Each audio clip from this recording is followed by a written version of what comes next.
Hi folks, I'm Heather, and this is Recently Seen Reading. I haven't been around on BookTube for a while. A combination of things, intense period of distraction, partly related to COVID-19, partly related to other things going on in my life, and partly related to what's going on in the world. In large measure, I went through a period of time when I didn't think I had much to say, but I think silence at this particular moment of time in history is a very bad choice. So I thought I'd just pop in here, make a quickish video, and then pop back out. So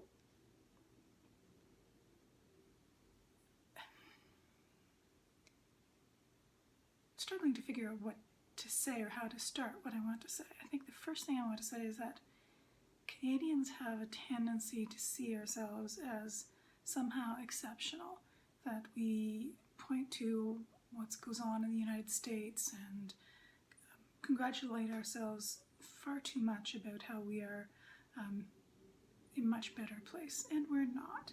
Systemic racism is alive and well in Canada and has been alive and well in Canada for a very long time.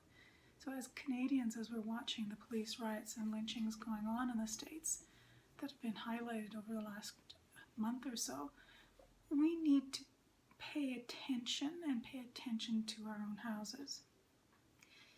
The first race riot in Canada happened in 1784. It happened in Shelburne, which is at the southern tip of Nova Scotia, and the white loyalists who had settled in Shelburne turned on the black loyalists who accompanied them to Canada, some of them as slaves, some of them as freed people, and burned houses, beat people up, and the violence continued there for over a month. So it's important to understand that racism has a long history in Canada, and it's racism against black people, Indigenous people, Asian people, anyone who wasn't or couldn't be positioned as white. And very important that Canadians understand that. Important to also understand that we have a history of slavery. There have been slaves in Canada, black slaves in Canada, from the 1700s into the 1830s when slavery was officially abolished here. It's important that Canadians don't get too self-congratulatory. Over the last month or so here in Canada, there have been multiple Indigenous and black people killed by Canadian police forces. We need to sit with that and think about what that means. As I come back to watching BookTube videos, I've watched a series of very compelling videos by black booktubers. And these videos are full of anger and hurt and grief, and it's all justified. All that anger, all that hurt, and all that grief is justified. We are exhausting black people. So we need to stop. White people need to stop exhausting black people around us. We need to find another path through this terrible time. And it is a terrible time. So I have some thoughts about what I need to do, and maybe you might want to think about doing as we move through these times. So I think the first thing to do is to stop asking black people to educate us. We can educate ourselves. We need to stop centering the conversation on ourselves.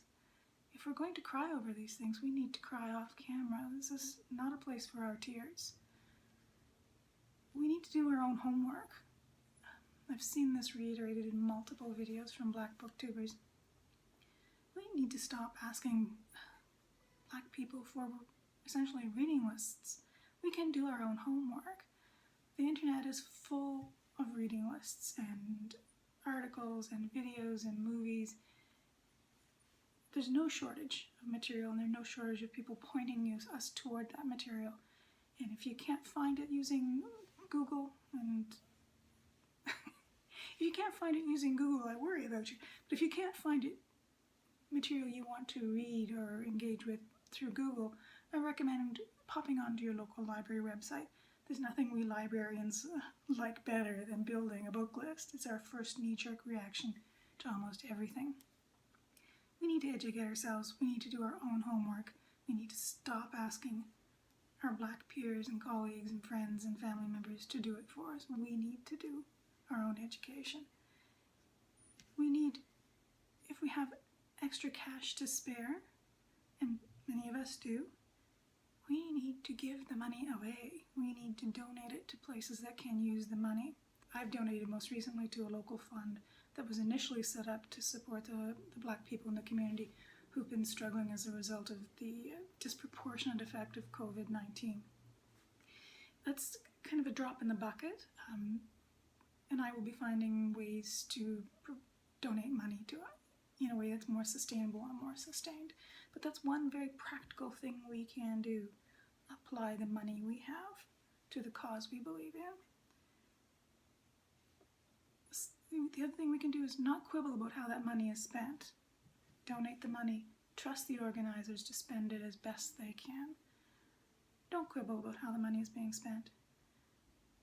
If you're not a street protester, and I'm not, I've got some health conditions that would keep me off the streets, write to your representatives. Write to your local government officials, write to your federal officials, provincial officials, whoever is in charge of the budgets that affect the choices and lives of the people who are living around you. Write to them. Engage in the budget process. One of the things I'm doing this week is I'm going to start watching the budget meetings. I've already written to my local municipal councillors to articulate my beliefs about what they should be doing with the police budget. They've currently planned a reduction to the budget, but are debating whether they're going to undo the reduction. So I've written to them. I'm urging them to continue to reduce the police budget because we need to defund the police for all kinds of reasons. There are better places for our money.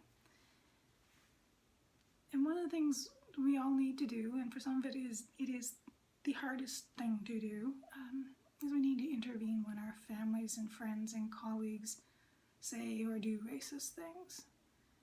If you're a white person, you have heard your family, friends, and colleagues and complete strangers say and do racist things. You just have. I have, and I have intervened. The first time was very hard. The second time was less hard. And the subsequent times were even less difficult. Maybe I'm a difficult woman. Maybe that's the right choice. Act as if Black people are your kin. Check the people who are hurting them. So those are things you can do. Very practical, simple things. Educate ourselves. Don't ask other people to do our own homework. Contribute financially.